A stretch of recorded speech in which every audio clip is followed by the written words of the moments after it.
Successful people learn how to make their mind work for them. I'm David Nagel, and this is the Successful Mind Podcast.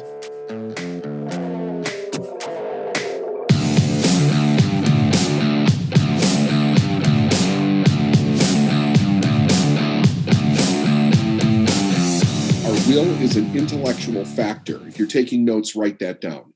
It's one of our intellectual factors. Our intellectual factors in the intellect itself also separate us from the other little animals in the kingdom. They're conscious faculties. It's not that a squirrel doesn't have the ability to focus somewhat. It doesn't know that it has the ability to focus. So it's only doing it until something else distracts it, but it doesn't know that it's doing it. Human beings know that they're doing it, and we can strengthen it.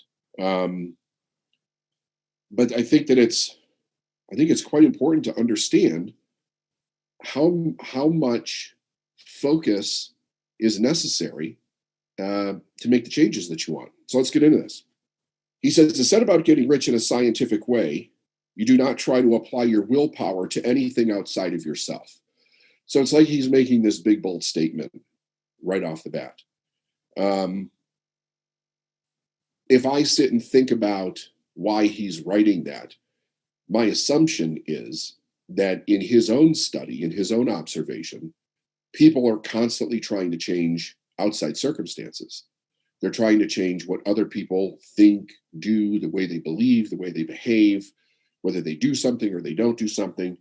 And it's kind of an indication that a person, whether they're conscious of it or not, I'm not sure. I think you'd have to ask the individual.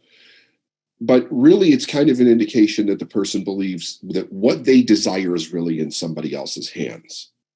Why else would you try to change everything else but you if it was in your hands, if you had the power to do it? So it's a misperception that the thing that you want is elsewhere. It's outside of you. It's somewhere else. And then he goes on to say that you don't have any right to do so anyway. It's wrong to apply your will to other men and women in order to get them to do what you wish to be done. So when you hear this, ask yourself a question and just be honest with yourself about it. When you're doing sales or when you need things done, do you do this? Do you try to get other people to do what you want to do because that's what you want? Or is your intention to try to influence people to do what they want to do? There's a big difference. There's a big difference. And especially when you're coming from sales, when you're coming from business, because if you don't have a belief that there's enough out there, you're going to try to manipulate people to your agenda. If you come from lack thinking, I don't have enough money, I don't know if I'm going to make my bills this month, whatever, you're going to think that you're going to come to the conclusion that you have to manipulate people. You try to get them to bend to your reasons for doing something. And your reasons for doing something is not important. Not important. It's flagrantly wrong to coerce people by mental power, and just as it is to coerce them by physical power. If compelling by physical force to do things for you reduces them to slavery, compelling them by mental means accomplishes exactly the same thing. The only difference is in the methods. If taking things from people by physical force is robbery, then taking things by mental force is also robbery. So if you remember, I don't exactly remember when I mentioned this. I talked about 4 questions that you can apply to basically anything to make a decision. And it was, is this something you want to be, do, or have? Is being, doing, or having this going to take you closer to your goal?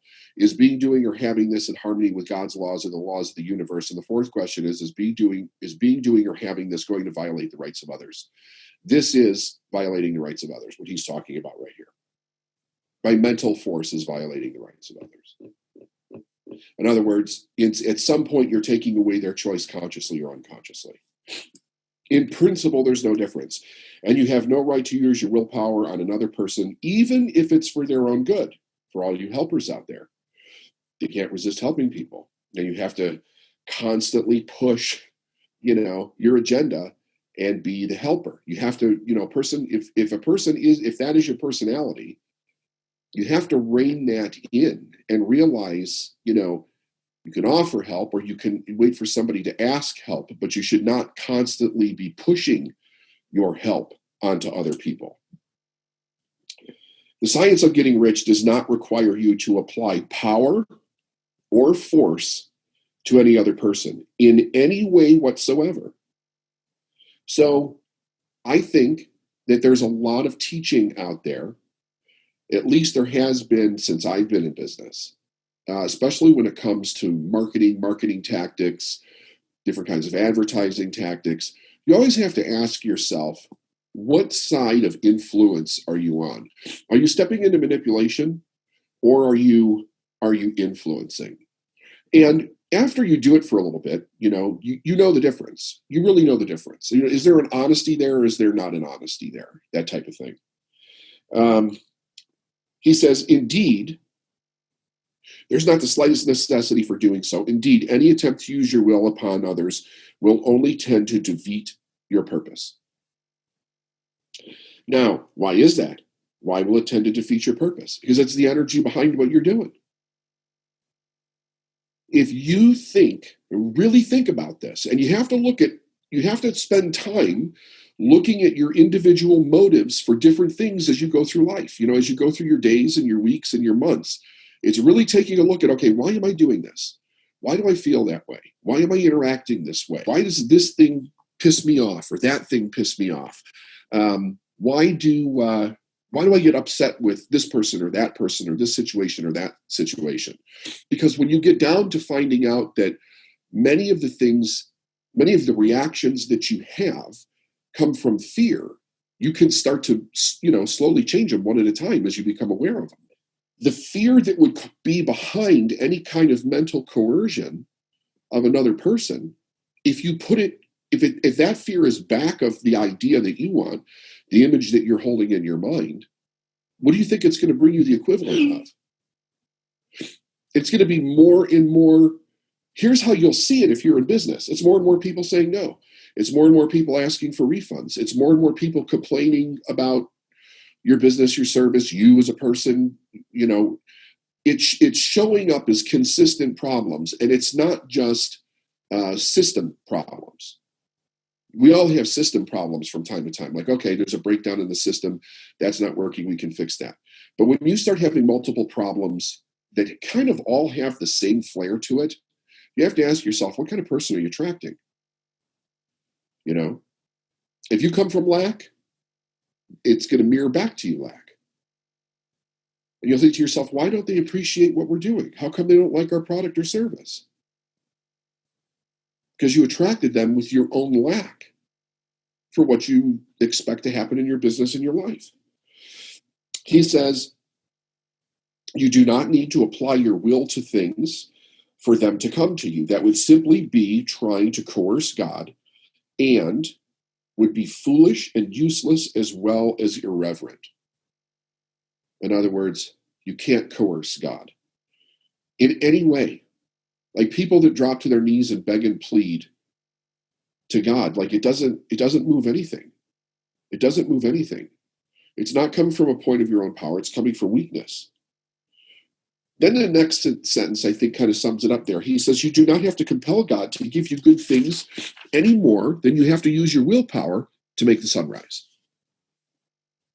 You do not have to use your willpower to conquer an unfriendly deity or to make stubborn and rebellious forces do your bidding. The thinking substance is friendly to you, and the more anxious let me read this again. The thinking substance is friendly to you and is more anxious to give you what you want than you are to get it. That's probably one of the top 5 lines in the damn book. The thinking substance is friendly to you and is more anxious to give you what you want than you are to get it. You just have to ask yourself, do you believe it? Do you believe that? Can you live that in your life? To really think. To get rich, you need only to use your willpower upon yourself. That's it. When you know what to think and do, you must use your will to compel yourself to think and to do right things. That is legitimate use of the will in getting what you want. To use it in holding yourself to the right course. Use your will to keep yourself thinking and acting in the certain way. And I mentioned intentionally, casually along the way, different people that are known for really their elite mind and the way that they have the ability to apply that in their life. It was all a choice. It was all a choice. They did that because they wanted what they said that they wanted more than anything else. Because I see people falter here with this will thing. It's constantly like, how do I get myself to think that way? How do I get myself to stop having the chatter in my head? How do I get myself to pick up the phone? How do I get myself to get better at something? The way that you're asking the question is almost as if in your mind you think that there's something where the switch is going to flip, the problem goes away, and you don't have to work at making the change. Because you're looking for it instantaneously. It happens over a period of time. He says, do not try to project your will or your thoughts or your mind out into space to act on things or people. Keep your mind at home. It can accomplish more there than anywhere else. Use your mind to form a mental image of what you want and to hold the vision with faith and purpose. Use your will to keep your mind working the right way, according to law, according to what you want. The power that's back of the will is choice. The more steady and continuous your faith and purpose, the more rapidly you will get rich, because you will make only positive impressions upon the formless substance. You will not neutralize or offset them by negative impressions. So it's kind of like, like if you had a teeter-totter and it was going back and forth consistently. This side is down because you're thinking heavy thoughts about something. Then this side is down because you're thinking different thoughts about something else. But it's never staying in one place. The moment you move from a positive expectation or gratitude for what you want into a negative thought, it is like you neutralize it because it's not consistently being projected out, and it doesn't give enough time for it to come back to you so that you can recognize it. The formless substance receives a picture of your desires and allows this picture to penetrate into great distances, perhaps through the entire universe. As this impression spreads, all things are set moving toward its realization. Every living thing, every inanimate thing, and everything that is yet uncreated are stirred toward bringing into being that which you want. That's pretty cool. To think that every single thing that's necessary for the accomplishment, for the reception of what you want, really begins to turn and move in the direction of bringing it to you. Only to you keep looking at it going, it's not here yet, and then you cut off the energy. All force begins to be exerted in that direction. All things begin to move toward you. The minds of people everywhere are influenced toward doing the things necessary to fulfilling your desires, and they work for you unconsciously. Why? Because you're not, everybody else that is involved in whatever it is that you're doing, whether you know them yet or not, they also need you to do what it is that you're supposed to be doing. I think it kind of looks like this.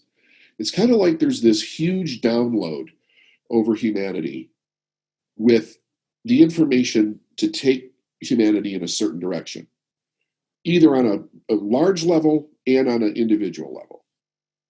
Multiple people receive the same idea, but not everybody acts on it. But enough people need to act on certain ideas in order for those ideas to begin moving.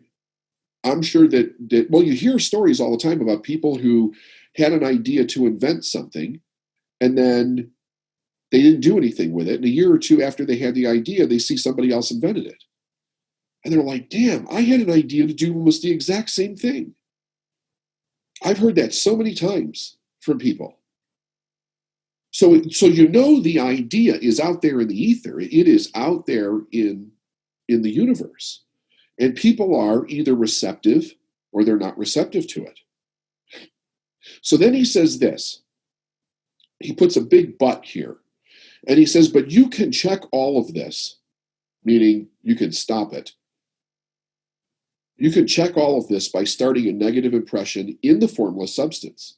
Doubt or unbelief is as certain to start a movement away from you as faith and purpose are to start one toward you.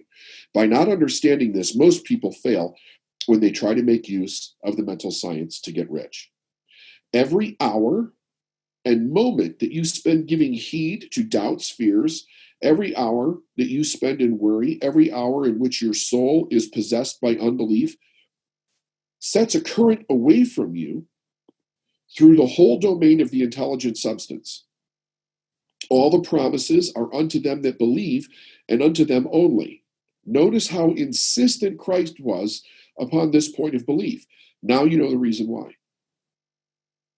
All the promises are unto them that believe, and unto them only.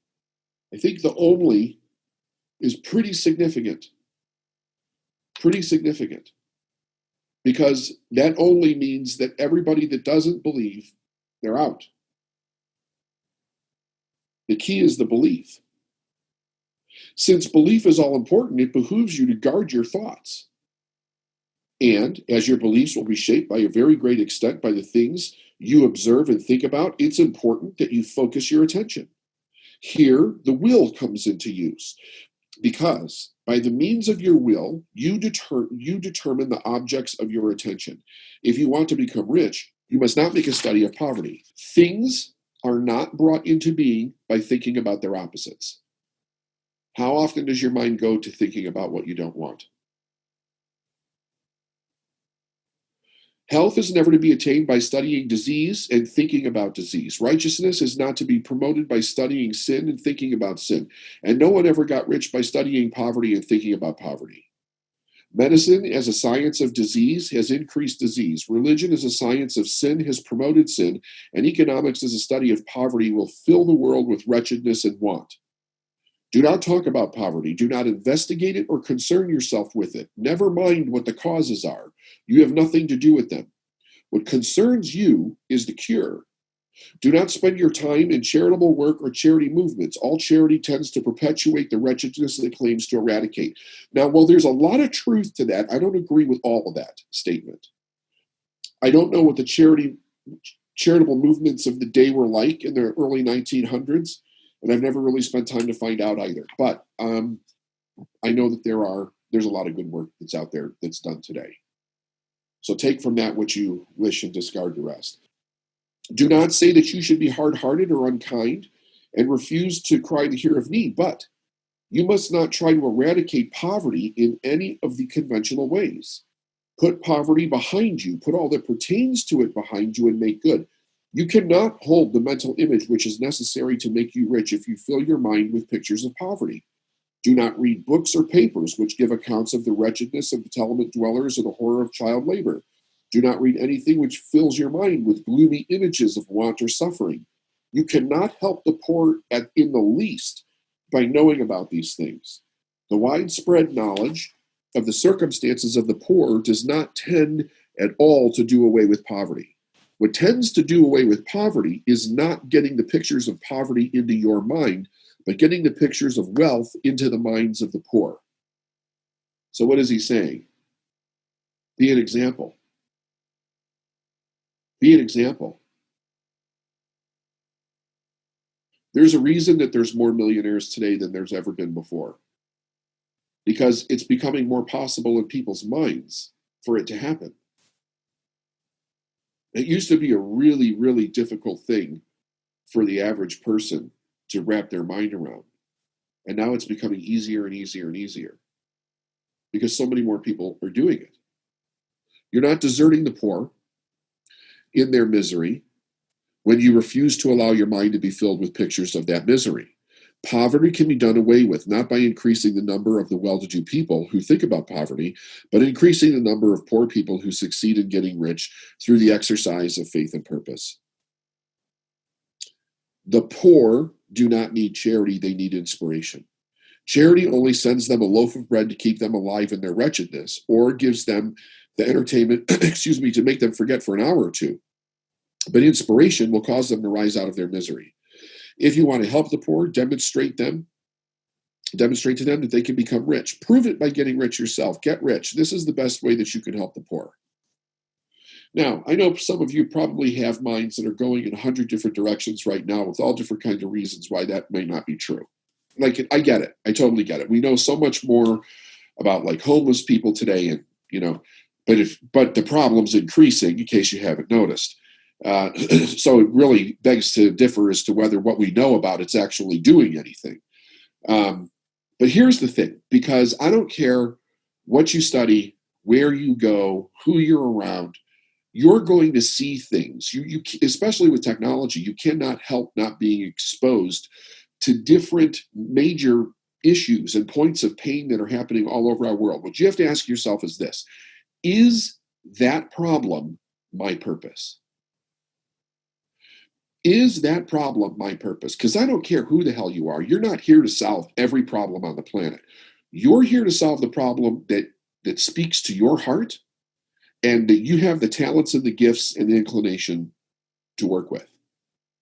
But if you start to get involved emotionally in every problem that's going on and feeling all the pain and all that stuff, all it does is shut you down. You're not helping anything. So you have to ask yourself, is that something that I feel called to do something about? If it is, then do it. If it's not, then, bless it, send it good energy, and move on to what your purpose is. The only way in which poverty will ever be banished from this world is by getting large and consistently increasing numbers of people to practice the teachings of this book. People must be taught to become rich by creation and not by competition. Every person who becomes rich by competition kicks down the ladder by which he rises and keeps others down. But every person who gets rich by creation opens the way for thousands to follow him and inspires them to do so. You're not showing hardness of heart or an unfeeling disposition when you refuse to pity poverty and think or talk about it or listen to those who talk about it. Use your will power to keep your mind off the subject of poverty and to keep your mind fixed with faith and purpose on the vision of what you want. So this is like he's teaching singleness of mind in what you're doing.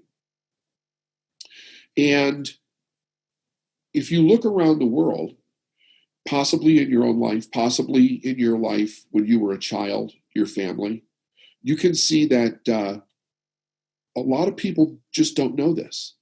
So because we get exposed to so many different things, we let those things become a distraction. And it almost seems as if, matter of fact, a lot of people, and the rich were definitely labeled this. It was even worse probably than it is today, a long time ago, that they were cold or hard-hearted because they were so focused. It wasn't that they didn't care about anything. It's that they were extremely focused in what they knew that they were here to do. And just because a person's wealthy does not mean that they're conscious either. There's plenty of wealthy people that are not conscious. They just happen to have mastered the systems of wealth. You don't have to be spiritual to master the systems of wealth.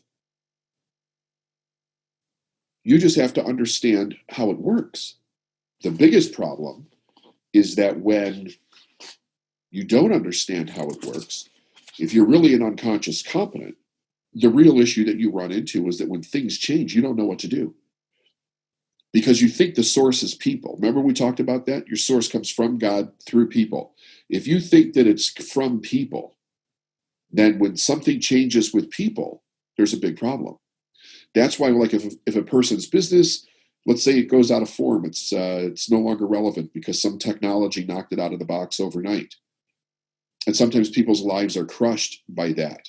They think what they had came through that thing, or from that thing, I'm sorry. It never did, but they didn't know that. So even though they may be very wealthy, they can still be very ignorant. Okay, chapter 10, further use of the will. He says you cannot retain a true, clear vision of wealth if you're consistently turning your attention to opposing pictures, either external or imaginary. Do not tell others of any past financial troubles. Do not think of them at all. Do not tell anyone about the poverty of your parents or the hardships of your early life. To do any of these things is to mentally class yourself with the poor for the time being, and this will certainly check the movement of things in your direction. Christ said, let the dead bury the dead. Put poverty and all things that pertain to poverty completely behind you. You have accepted a certain theory of the universe as being correct, and you're resting all your hopes and happiness on its being correct. What can you gain by giving heed to conflicting theories? Do not read religious books that tell you that the world is coming to an end. Do not read the writings of the muckrakers or the pessimistic philosophers who tell you that it's going to the devil. The world is not going to the devil, it's going to God. It's a wonderful becoming.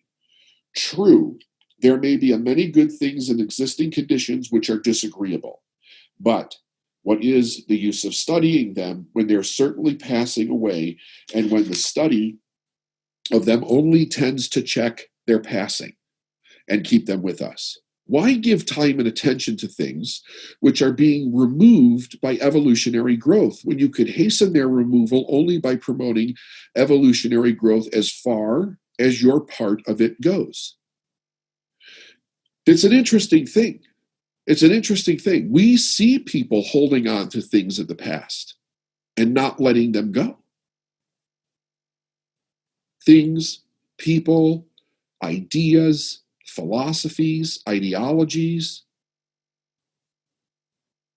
So it's a real question. It's a real consideration. Like, where's the evidence of humanity moving forward? No matter how horrible the apparent conditions may be in certain countries, sections, or places, you waste your time and destroy your own chances by considering them. You should interest yourself in the world's becoming rich. Think of the riches of the world is coming into instead of the poverty that it's growing out of. And bear in mind that the only way in which you can assist the world in growing rich is by growing rich yourself through the creative method and not the competitive one. Over and over in the book, he keeps going back to, you have to be the example. Change you first. Let other people see that you're this person. All of chapter 14, when we did that day on depression of increase, when we were talking about sales, it's all about you being in the place where people can see that you're a person of increase. You're mastering it. You're doing it. You have the results. Give your attention wholly to riches. Ignore poverty. Whenever you think or speak of those who are poor, think or speak of them as becoming rich, as those who are to be congratulated rather than pitied. Then they and others will catch the inspiration and begin to search for a way out. That's important. That's an important statement right there, because nobody's ever dragged out. People search for a way out.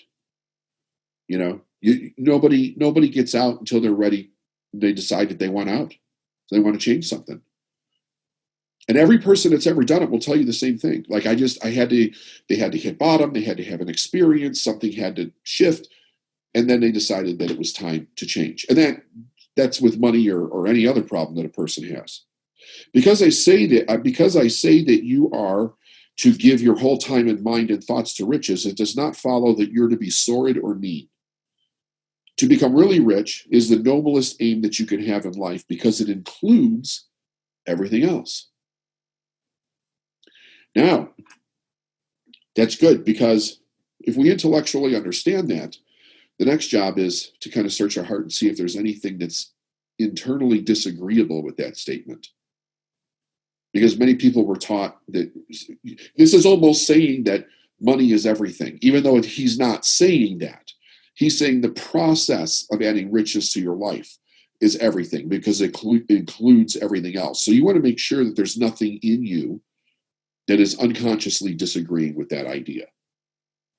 On the competitive plane, the struggle to get rich is a godless scramble for power over other people. But when we come into the creative mind, all of this is changed. All that is possible in the way of greatness and soul unfoldment, or of service and lofty endeavor, comes by way of getting rich. All that is made possible by use of things. If you do not have physical health, you will find that its attainment is conditional on you getting rich. Only those who are emancipated from financial worry and who have the means to live a carefree existence and follow hygienic practices can have and retain health. Now, we know that there are people that do both in either situation. He's talking about abject poverty, where people don't have clean water, they don't have sanitation, that type of thing, right? Moral and spiritual greatness is only possible for those who are above the competitive battle for existence, and only those who are becoming rich on the plane of creative thought are free. They're free from degrading influences of competition.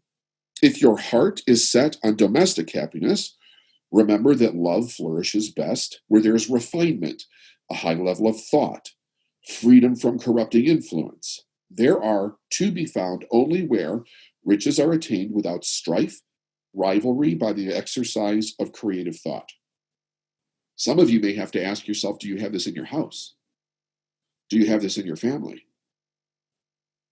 If there's strife, if there's rivalry, if there's not a harmonious idea of the family going in a specific direction, if there's jealousy, envy, pity, guilt, resentment, vindictiveness, and that's in your environment, that's a problem.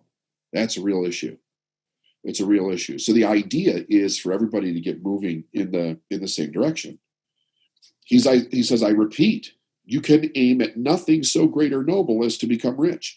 You must fix your attention upon the mental picture of riches. To the exclusion of all that you may tend to dim or obscure your vision. There's the vision again. The picture, don't dim it, don't obscure it, keep it crystal clear. I like this next paragraph here very much. It's a pretty deep paragraph. He says, you must learn to see the underlying truth in all things. You might want to write that down. You must learn to see the underlying truth in all things. You must see beneath the seemingly wrong conditions the great one life ever moving forward toward fuller expression and more complete happiness. Now, the one way to see the truth with what he's suggesting is the understanding that everything's moving towards more life, even when you're observing sickness and death. Everything's moving toward life, even when you're observing sickness and death.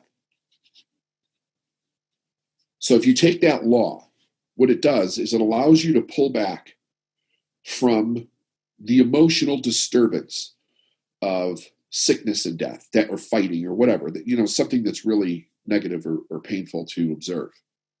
And ask yourself what's really happening here. What's really happening is that something that's not working is trying to transform. The idea of more life is everything that supports life continues to grow toward more life. Once it can no longer support life, it crashes down and it goes back to the basis existence it was from the beginning, from which life sprang. And that is with everything. And it changes. It seriously changes based on the needs of society as we go through time. It's very important. When the COVID thing first happened, I, like most people, started to become aware that there was something weird going on because of what I was hearing in the news. This is before anybody had to stay home yet. And the thing that was a huge flag for me was how major businesses were reacting to this virus. And I was like, whenever you see something like that happen, You know there's something we're not being told. There's something that we don't know here. You don't see billion-dollar companies making huge changes when it's not anything. So I started paying attention to it, and then when it started to become obvious what it was, I was like, pull back. What's actually happening here? How is this affecting the world? How is it affecting me? What are the changes that need to be made? What is the truth of what's actually going on? And how do we move through that, right? And we have all sat here and watched through our screens the craziness that has happened in certain areas of the world and many people because of misunderstanding, not knowing who to believe, listening to the people that have taken something that's so serious and politicized it for agendas. Like it's such a disservice to humanity for any of that stuff to happen.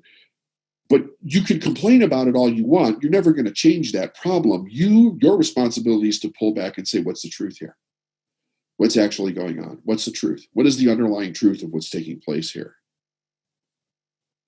He says, it is the truth that there is no such thing as poverty. There's only wealth. Some people remain in poverty because they're ignorant to the fact that there's wealth for them. I've said for years, everybody on the planet has the same amount of money, but they live in different conditions because they're ignorant to that truth.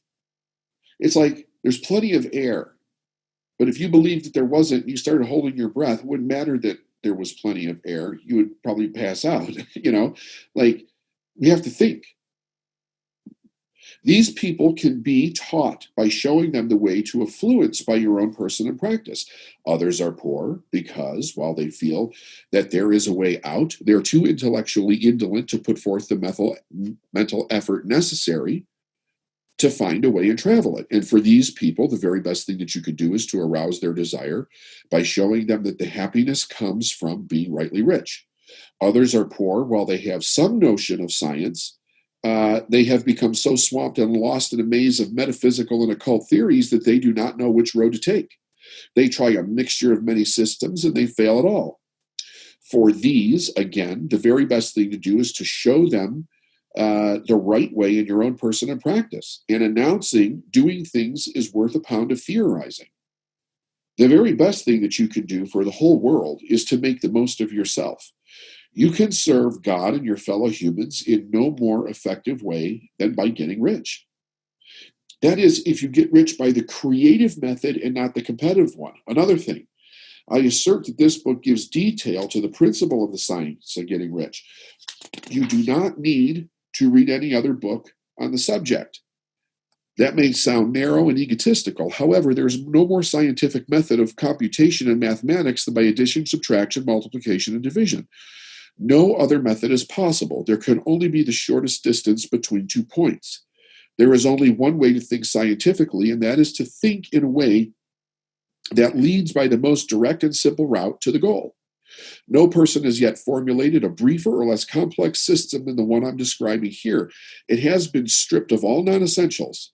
When you begin this method, lay aside all others. Put them out of your mind altogether. Read this book every day. Keep it with you. Commit it to memory. Do not think about other systems or theories. If you do, you will begin to have doubts and to become uncertain, wavering in your thought, and it will bring about negative thought to the formless substance. He says, also postpone your investigations into the cult. Do not dabble in theosophy, spiritualism, kindred studies. It is very likely that the dead still live and are near, but if they are, let them alone. Mind your own business.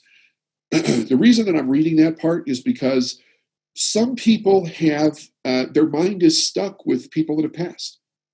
They can't seem to move on from it, and it causes people to go down different systems, different theories of thinking about things. And he's saying is that while you're doing this, just pause everything else for a while until you get there. Like, just stop everything. Stick with one system till you get there. And then if you want to branch your studies out after that, feel free to do so. Because you just don't want to contradict what you're doing. He says there's a thinking stuff from which all things are made, in which its original state permeates, penetrates, and fills the inner spaces of the universe. A thought in this substance produces the thing that is imaged by the thought. A person can form things in his thoughts, and by impressing his thoughts upon the formless substance can cause the thing he thinks about to be created. In order to do this, a person must pass from the competitive to the creative mind. He must form a clear mental picture of the things he wants. And he must hold this picture in his thoughts, which with a fixed purpose of getting what he wants, and the unwavering faith that he will get what he wants, closing his mind to all that tend to shake his purpose, dim his vision, or quench his faith. And that is the proper use of the will.